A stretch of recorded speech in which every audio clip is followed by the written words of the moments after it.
with the holidays approaching, I wanted to create again. So this is going to be a video of me sharing a little bit of advice that I wish I had gotten in life when I was a little bit younger. I don't know if I'll be able to drop this before or after Thanksgiving, but it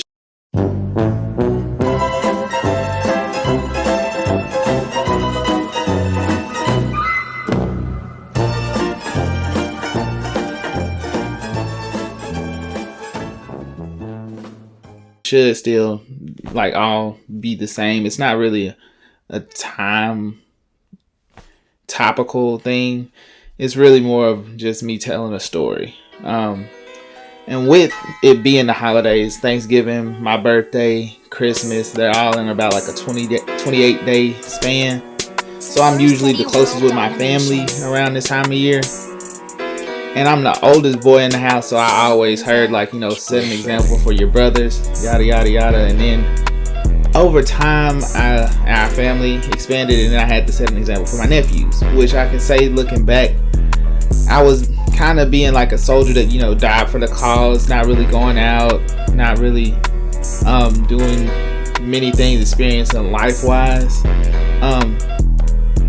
And that's really the crux of this topic of the video today.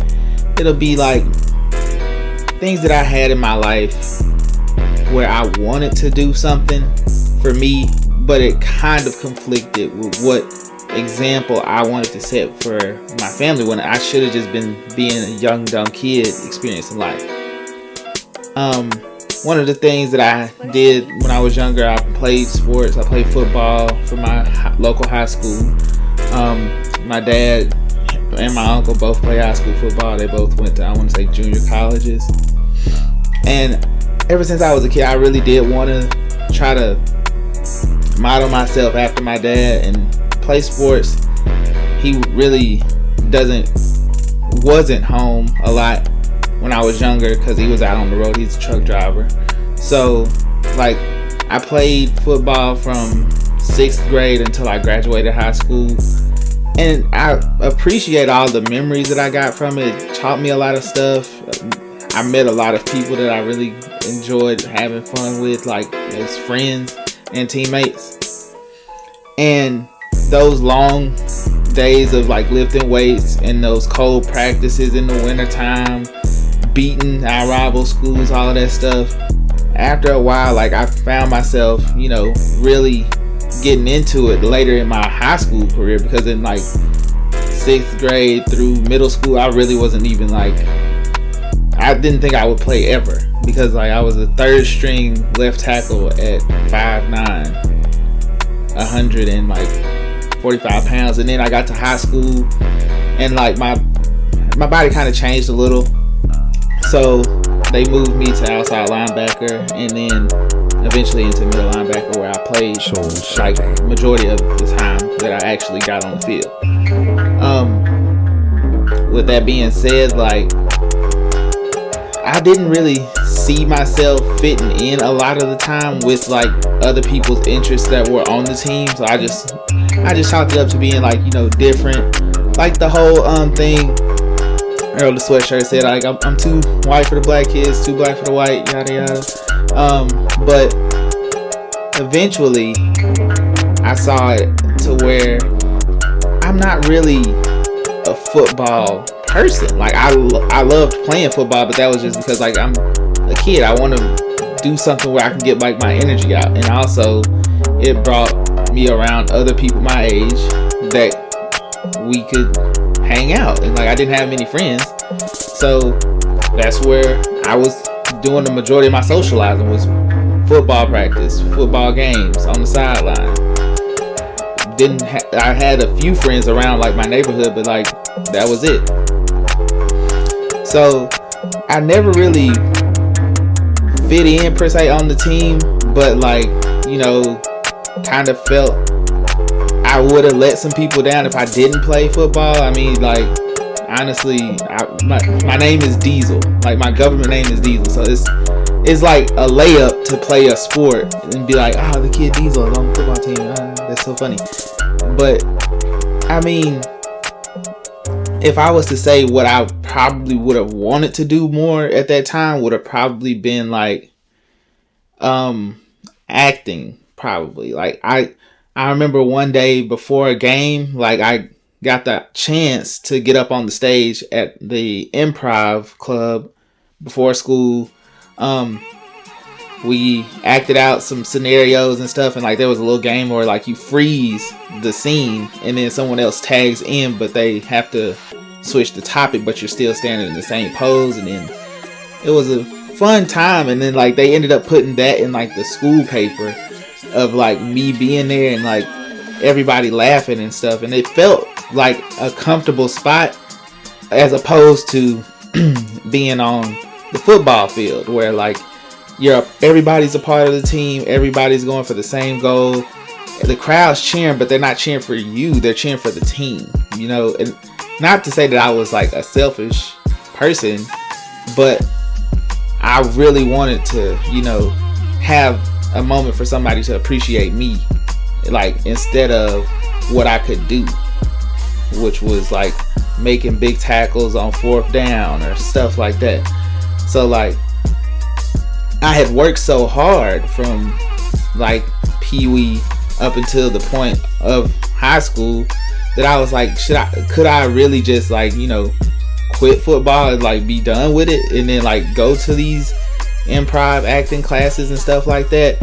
In reality, I didn't really put too much thought into like it future wise, because like around here it's not many opportunities in Tupelo, Mississippi to go and be an actor. Like there's nobody driving in a limo around here like, oh my god, I think you'd be a great talent, or seeing you behind the counter. Like that story's not happening here. So it ends up me being the football guy, and I don't know if I had like really wanted that, so that's why I like never really wanted to go further as far as like going to a community college and playing or anything like that, because I was weighing it so heavily in my mind, like where is football gonna go? Like is it gonna end up me making money off of it? And in the end, probably it wouldn't have. I probably would have hurt myself more. I know the first time I got hurt, I sprained my MCL like the last game of the regular season my senior year, and that kind of was also in my mind, like trying to feel out how life would be. Like it kind of woke me up to the reality that like you can be hurt. It's not impossible for you to get hurt. Like there's parts of your life that could be altered because you're playing football. And I really did take that to heart, because I was like, man, if me just barely messing up my knee impacted me the way that it did, like I couldn't practice for a couple of days, and I was like really anxious to like be like, oh man, what if I can't play in the playoffs? Like what would that hold for me? Would I be letting my teammates down? Would I be letting my family down? And all of this stuff and all this pressure I put on myself. And it ended up being like very minor, and like I could play it, and I live life pretty regularly without it, like ever having to go through surgery or anything for it, which I'm thankful for. So it ended up being like a wake-up call, like I said, to me thinking about my future and not being able to play sports at all. So I really don't like the fact that I put that pressure on myself looking back. Like I wish I could have just, you know, like been like, hey, it's literally just high school football. There's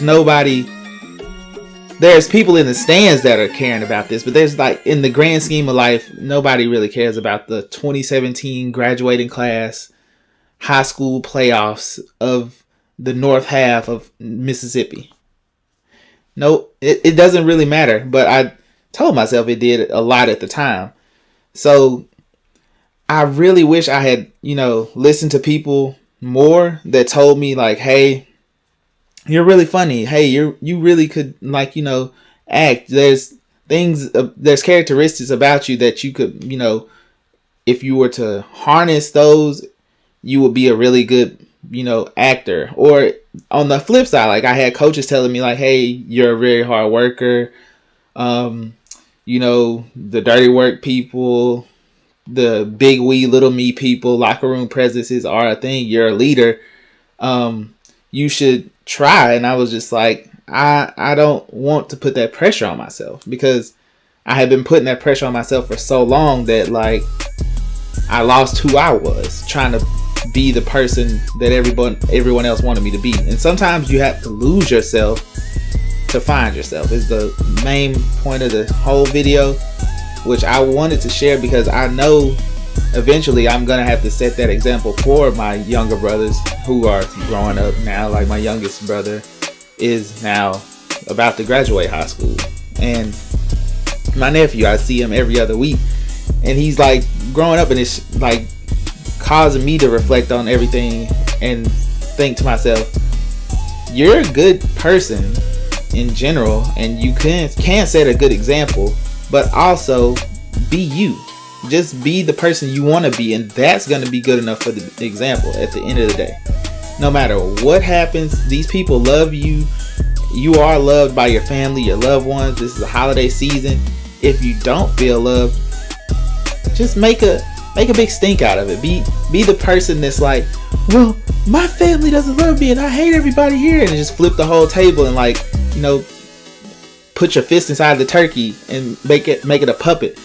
Just make it to where somebody feels your emotions, because at the end of the day, you're you. Nobody else can be you for you, and when you're you, that's it. Like, there's only one you. Your unique being, your unique story is worth telling and worth living to the fullest of its ability, because at the end of the day, nobody else is going to be there.